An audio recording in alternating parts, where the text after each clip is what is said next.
यह सारा संसार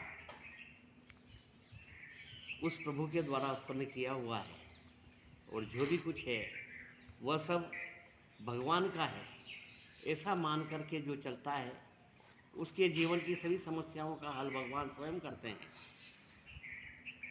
प्रेम और समर्पण प्रभु के प्रति करने का पाठ हमें गीता और रामचरितमानस पढ़ाते हैं। गीता में प्रभु ने कहा, मन मना भव मद भक्तो मद्याजी माम नमस्कुरु माम वैश्यसी नित्यम युक्ते व मत परायण।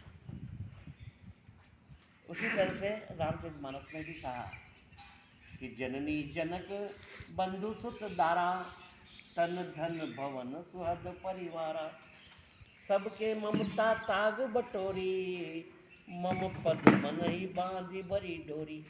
ये सबको छोड़ दे और मेरी शरण में आ जा। सर्वधर्मान परित्यज्य माम एकम शरणम व्रज अहम तो सर्व पापेभ्यो मोक्षयिष्यामि मा शुचः।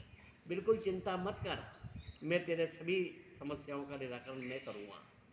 एक गरीब विधवा महिला थी और पुत्री उसकी जवान थी, घर में कोई कमाने वाला नहीं था, आर्थिक स्थिति बड़ी विपन्न थी, बच्चे की शादी की बड़ी समस्या थी। उसके घर में उसने एक छोटा सा मंदिर बना रखा था, उसने एक मूर्ति भगवान की स्थापित कर रखी थी।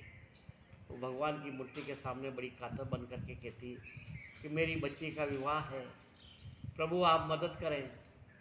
तो मूर्ति बड़े रूखे भाव से उसे जवाब देती है कि तेरी बच्ची का विवाह है तो तू जाने, तेरा काम जाने, तेरी बच्ची जाने, मैं क्या कर सकता हूँ। ऐसा बहुत दिन तक चलता रहा। एक दिन उसने सोचा कि बड़ा भगवान मेरे से कभी भी संतुष्टिपूर्ण उत्तर नहीं दे रहे हैं, क्या बात है।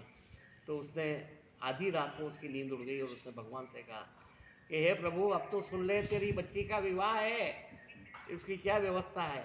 तो उसने कहा कि तू काहे को चिंता करती है, जब मेरी बच्ची का विवाह है तो उसकी व्यवस्था सब मैं करूँगा, तू चिंता मत कर।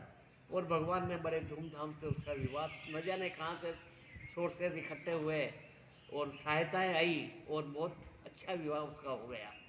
तो जब तक उसने ये कहती रही कि मेरी बच्ची का विवाह है, तो भगवान ने कहा तेरी बच्ची का विवाह है तो तू जाने, मैं क्या कर सकता हूँ।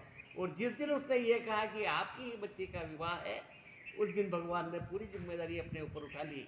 इसलिए हमें जो भी कार्य है हमारे जीवन से संबंधित, जो भी समस्याएं हैं, वह प्रभु के अर्पण कर देना चाहिए और वही कहना चाहिए, प्रभु सब कुछ तेरा है, हम भी तेरे हैं और यह संसार भी तेरा है, सभी समस्याएं हमारी नहीं है, तेरी है, तो ही उनका निराकरण करना और हमारी समय पर सहायता करना। इस भाव से जो भगवान का भजता है, उनकी सेवा करता है, उनका भजन करता है, भगवान उसकी सभी समस्याओं का हल करता है। बहुत सुंदर।